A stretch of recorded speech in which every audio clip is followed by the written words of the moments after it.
Sir এই শয়তানের বাচ্চা আমাকে জোর করে তুলে নিয়ে আসছে স্যার, আমাকে কিডন্যাপ করছে স্যার, এক্ষুনি ওকে অ্যারেস্ট করুন।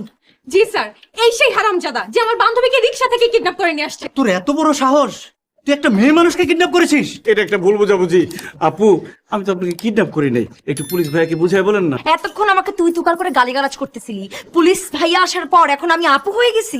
ঠিক আছে, আমি স্যারকে বুঝিয়ে বলছি। স্যার এই ছেলেটা খুব খারাপ ছেলে, আমাকে স্যার প্রেমের প্রস্তাব দিয়েছিল, আমি ওর প্রেমের প্রস্তাবে রাজি হইনি, সেজন্য সে আমাকে কিডন্যাপ করে নিয়ে আসছে স্যার। আমার সর্বনাশ হওয়ার আগে আপনি চলে আসছেন sir, thank you so much sir, তাহলে আমার অনেক বড় সর্বনাশ হয়ে যেত। কি আল্লাহ, এসব আপনি কি বলতেছেন আপু?